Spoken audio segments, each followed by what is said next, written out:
Bismillahirrahmanirrahim. Rabbi zidni ilma. Assalamu alaikum. Yesterday I did reading of Shah Abdul Latif Bhittai. Today we'll do words meaning and other exercises. Let's start. The word abundance mean a very large quantity, afraad kasar se, acceptable, able to be agreed on, qable qabool, admiration, respect and warm approval, madda, ancestral, belonging to ancestors, abai یا ابا و اجداد, atmosphere, ایمبینس, ماحول, آب و ہوا, فضا جو ہوتی ہے اس کو ایٹماسفیئر بولتے ہیں. سیلیبریٹ, کوئی چیز کو منانا, اس کو انجوائے کرنا, سیلیبریٹ کرنا, ارینج کرنا, تو وہ سیلیبریٹ ہوتا ہے. Basically arrangement is the meaning of. Then commence, begin, start, شروع ہونا. Compile, collect, something to make, arrange, something to be arrange, compile کرنا, مرتب کرنا, ترتیب دینا, مینجمنٹ, یہ سارے کمپائل میں آ جاتے ہیں. کمپوز, رائٹ اور کریٹ, تحریر کرنا. ڈیلیکیٹ, انٹریکیٹ, نازک, سینسٹیو. ڈیووٹیز, فینس, عقیدت مند. ڈیووشن, ریلیجیس ورشپ, پرخلوص عبادت, کسی سے مخلص ہونا, اس کو ڈیووٹیز. فالوورس کو بھی کہا جاتا ہے, جو چاہنے والے ہوتے ہیں ان کو بھی ڈیووٹیز کہتے ہیں. فینس جو ہوتے ہیں عقیدت مند. ڈیووشن ہو گیا. ڈگنیٹی, وردی آف اسٹیم اور رسپیکٹ. عظمت, وقار, اس کو ڈگنیٹی کہتے ہیں. ڈسٹنٹ, فار اوے, دور دراز. ڈوم, گنبد کو بولتے ہیں, مینار کے اوپر جو گنبد ہوتا ہے. کپولا, اس کو انگلش میں میننگ ہے. ڈومیسٹک, ریلیٹنگ ٹو ہوم, گھریلو. ایلیگنٹ, گریسفل, پروقار, شاندار, گریسفل, ڈیسنٹ, یہ سارے میننگ اس میں آ جاتے ہیں. ایکسٹینٹ, ایکسپینس, وسعت. گرینڈ, میگنیفیسنٹ, عالیشان. امپریسڈ, فیلنگ اور شوئنگ ایڈمائریشن, متاثر ہونا. لونگلی, ود لو, پیار سے. Mausoleum, a building. Housing, a tomb, مقبرہ یا مینار, اس کو اونچائی والی جگہ کو موسولیم بولتے ہیں. ماؤنٹ, اے اسمال ہل, ٹیلا. اورفک, صوفیانہ. سیمین شپ, جہاز رانی. وربل, زبانی. اس کے علاوہ express one respect and gratitude, حمد و ثنا. فلرش, خوشحال. تھرو بیک لائٹ, عکاسی کرنا. فیمس, مشہور, مقبول. انیزی, بے چین. A feeling of profound respect, احترام. ادب. A person of exceptional holiness, درویش, ولی وغیرہ اس کو بولتے ہیں. ایزیلی آفینڈیڈ اور اپسیٹ, حساس, جلدی سے پریشان ہو جانے والا. اس کے علاوہ ٹام بولتے ہیں مزار کو, درگاہ بھی کہہ سکتے ہیں. افیکٹنگ دا ہیومن اسپرٹ اور سول, روحانی, دینی. Showing gentleness, kindness and affection. شفیق, ملنسار. کسٹمس, روایات. اسٹینزاز, اشعار. تو یہ اس کے meaning of the words in English and Urdu آپ کو میں نے بتائے ہیں. یہ آپ لوگ یاد کر لیں اور اچھی طرح سے سمجھ لیں. اس سے آپ کو چیپٹر سمجھنے میں بھی آسانی رہے گی. اور ڈیفیکلٹ ورڈ ڈکٹیشن میں بھی آتے ہیں اور ویسے بھی اکثر پوچھے جاتے ہیں, تو یہ آپ کو اچھا رہے گا. اچھا جی, اس کی ہے اردو میں آپ کو ریڈنگ کر کے ٹرانسلیشن بتاتی ہوں. شاہ عبد اللطیف, جن کو ان کے عقیدت مند پیار سے لا لطیف کہتے تھے, قابل ذکر سندھی صوفی, عالم, ولی, درویش اور شاعر تھے. ان کو سندھی زبان کا سب سے عظیم مسلم شاعر سمجھا جاتا تھا. بھٹائی کی زندگی کے متعلق معلومات زیادہ تر زبانی کلامی یا زبانی روایت سے اکٹھی کی گئی ہیں. کہا جاتا ہے کہ ایک مشہور اسکالر, ماہر تعلیم اور ڈراموں کے اور کہانیوں کے مصنف مرزا خلیل بیگ نے شاہ عبد اللطیف بھٹائی کی ابتدائی زندگی کے بارے میں معلومات اس وقت جو موجود تھے وہاں پہ لوگ ان سے جمع کی. ان لوگوں نے یہ معلومات اپنے والد یا کسی دادا سے سنی تھیں, جن میں سے کچھ نے بذات خود شاہ لطیف کو دیکھا تھا اور ان سے بات کی تھی. بحیثیت ایک صوفی شاعر, لطیف کا عرس ہر سال ان کے مزار پر 14 صفر مسلم کیلنڈر کے حساب سے دوسرا مہینہ میں ہوتا ہے اسلامی، اس میں منعقد کیا جاتا ہے۔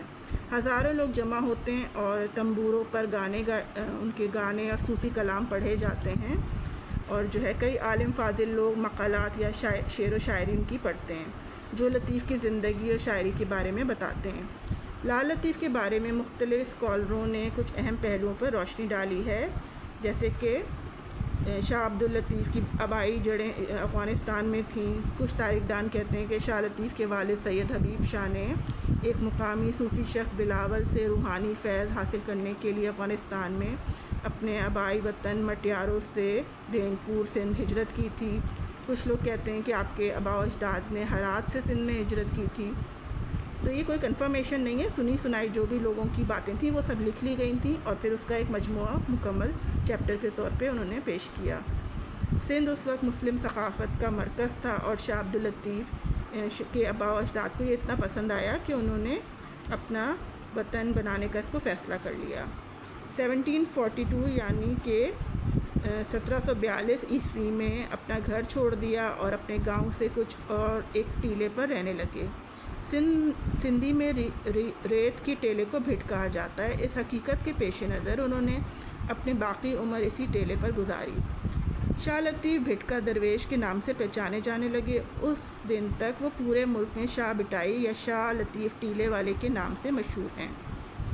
اچھا، شاہ عبداللطیف بٹائی 8979 عیسوی 14 صفر 1102 ہجری میں ایک چھوٹے سے گاؤں حالہ حویلی میں پیدا ہوئے جو بھٹشا کے موجودہ شہر سے مشرق میں کچھ میل دور ہے۔ لطیف کی پرورش سندھی ثقافت کے شہری دور میں ہوئی۔ ان کے پہلے استاد اخوند نور محمد بھٹی تھے، لیکن زیادہ تر انہوں نے اپنے آپ کو تعلیم سے آراستہ کیا۔ انہوں نے باقاعدہ تعلیم بہت کم حاصل کی، لیکن یہ رسالہ اس بات کا ثبوت دیتا ہے کہ وہ عربی اور فارسی اچھی طرح جانتے تھے۔ شاہ کے رسالے میں کئی حوالے سے یہ ظاہر کرتے ہیں کہ ان کو قرآن مجید میں اور حدیث کا گہرا علم تھا، مطالعے کا شوق تھا، تو اس وجہ سے وہ خود سے تعلیم کے میدان میں کامیابی حاصل کرتے گئے۔ ان کے شاعرانہ ذخیرے میں مولانا جلال الدین رومی کی مثنوی اور شاہ کریم کی نظمیں شامل تھیں۔ نوجوان لطیف ایک حساس ذہن رکھتے تھے۔ ابھی وہ بچے ہی تھے کہ انہوں نے شاعری لکھنا شروع کر دی تھی۔ قدرتی مناظر کی خوبصورتی سے لگاؤ ان کے دل کو خدا کی محبت سے بھر دیتا تھا۔ 1713 یعنی کہ 1713 عیسوی میں اس صوفی شاعر کی شادی بی بی سیدہ بیگم سے ہوئی۔ بچوں کی پیدائش سے پہلے ہی ان کی بیوی کم عمری میں انتقال کر گئی تھیں۔ شاہ نے دوبارہ شادی نہیں کی۔ ان کا دل زیادہ سے زیادہ مذہب اور تصوف کی طرف مائل ہو رہا تھا اور وہ خود کو بے چین محسوس کرتے تھے۔ انہوں نے محسوس کیا کہ ایک عام سی گھریلو زندگی گزارنا ان کے لیے مشکل ہے۔ وہ تھوڑے ڈیفرنٹ ان کی نیچر تھی، اس وجہ سے خدا کے لیے لطیف کی محبت زیادہ سے زیادہ ہوتی گئی، اس حد تک گئی کہ ان کو صرف تصوف سے ہی راحت ملتی تھی۔ اس کا نتیجہ یہ ہوا کہ آپ زیادہ تر وقت عبادتوں اور گہرے تفکر میں گزارتے تھے۔ عبادتوں اور تصوف سے آپ کی روحانی قوت اتنی بڑی کہ لوگ آپ کی طرف مائل ہونے لگے۔ آپ کے پاس جو بھی آتا آپ کے شفیق رویے سے بہت متاثر ہوتا۔ آپ کے پیروکاروں کی تعداد میں دن بدن اضافہ ہوتا چلا گیا۔ وہ ٹیلہ جس پر لطیف رہتے آئے تھے اس کے قریب ایک قدرتی جھیل تھی۔ ان کی شاعرانہ فطرت پرسکون ماحول کو پسند کرتی تھی اور وہ اپنا زیادہ تر وقت جھیل کے کنارے بیٹھ کر گزار دیتے تھے۔ جب وہ وہاں بیٹھے ہوتے تھے تو خدا کی عبادت کرتے تھے اور کبھی کبھی اس کی حمد و ثنا میں اشعار لکھتے تھے۔ لال لطیف کا انتقال 1752 عیسوی میں اسی ٹیلے پر ہوا جہاں وہ دور رہتے تھے۔ ان کو اسی ٹیلے پر دفن کیا گیا۔ یہ کہا جاتا ہے کہ ایک دن انہوں نے موسیقاروں کو موسیقی بجانے کا حکم دیا۔ وہ 3 دن تک مسلسل بجاتے رہے۔ جب انہوں نے بجانا بند کیا تو انہیں شاعر فوت شدہ حالت میں ملا۔ سندھ کے مشہور بادشاہ غلام شاہ کلوڑو آپ کا اتنا عقیدت مند تھا کہ اس نے آپ کی قبر پر ایک عالی شان مقبرہ تعمیر کیا۔ مزار کا خوبصورت سفید گنبد لطیف کی پاکیزگی اور وقار کو ظاہر کرتا ہے۔ اچھا، ان کے عقیدت مندوں نے آپ کی شاعری کو جمع کیا اور اس مجموعے کو شاہ عبداللطیف کا رسالہ شاہ جو رسالہ سندھی میں کہا جاتا ہے۔ ہر سال آپ کے عقیدت مند آپ کا عرس مناتے ہیں جو 14 صفر کو شروع ہوتا ہے اور 3 دن تک جاری رہتا ہے۔ شاہ عبداللطیف ایک حساس، نرم دل، رحم دل انسان تھے۔ وہ صحیح معنوں میں ایک صوفی تھے۔ لفظ لطیف کے معنی ہیں باریک، نازک، نرم، پروقار، سافٹ۔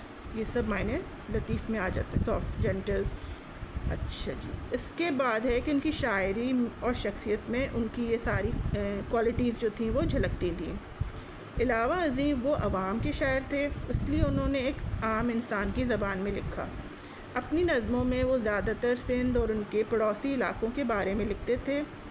اس کے بعد انہوں نے دور دراز شہروں جیسے استنبول اور سمرقند کا بھی ذکر کیا ہے، اور وہ سندھی ملاحوں، سمنڈی ان کی جہاز رانی کی ٹیکنیک اور مالابار کے ساحل یعنی سری لنکا اور جاوا کے جزائر تک کی سفر کی بات بھی ان کی شاعری میں شامل ہے۔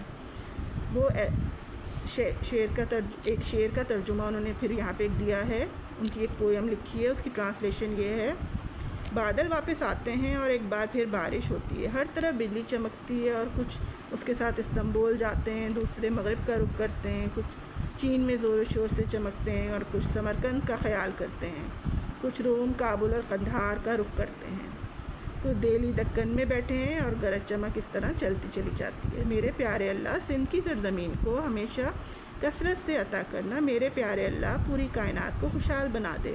تو وہ اس طرح سے دعائیں کرتے تھے اور بالہانہ نیچر کی تعریف بھی کرتے تھے، اور ڈفرینٹ کنٹریز کا اور سندھ کا اسپیشلی ذکر کیا ہوا ہے۔ ان کی جمع شدہ نظمیں شاہ کے رسالے میں مرتب کی گئی ہیں، جس کا ترجمہ انگریزی، اردو اور دیگر زبانوں میں ہو چکا ہے۔ ان کی روحانی اور درویشانہ شاعری محبت کا پیغام لیے ہوئے ہے، جو اسے عالمگیر اور پوری انسانی نسل کے لیے قابل قبول بناتی ہے۔ شاہ عبداللطیف بھٹائی کو ان کے عظیم شاعر کے باعث پیار و احترام سے یاد کیا جاتا ہے، بلکہ ہمیشہ یاد کیا جائے گا۔ ٹھیک ہے، سمجھ آیا آپ لوگوں کو یہ چیپٹر؟ اس کی سمری ہے، انگلش میں لکھ لیں آپ لوگ۔ The great saint Shah Abdul Latif is lovingly called Lal Latif by his devotees. He was born 1102 Hijri in a small village called Hala Haveli. According to some historians, his ancestors migrated to Sindh from Herat, Afghanistan. His father's name was Sayyid Habib Shah. His wife died at an early age. He was very sensitive. His heart soon filled with the love of God. The beauty of nature aroused strongly his feelings. His heart turned more and more toward religion and devotion. He spent the last part of his life on a bhit. In Sindhi language, bhit means mound of sand. That is why he is called Shah Abdul Latif Bhitai. Shah Latif was not only saint and mystic but also a poet and musician. His poetry is simple and moving. The collection of his poetry is called Shahjo Risalo, which has been translated into many languages. The message of Shah Abdul Latif is love. Shah Abdul Latif died on the Bhit and was buried there. A shrine was built over his grave by Ghulam Shah Kaloro, where his urs is held on 14th Safar every year. People love him and sing his poems. That is the summary of the poem of chapter Shah Abdul Latif Bhitai. اچھا جی، اس کے بعد ہے exercise جو بک میں ہیں، اس کو دیکھ لیتے ہیں ہم۔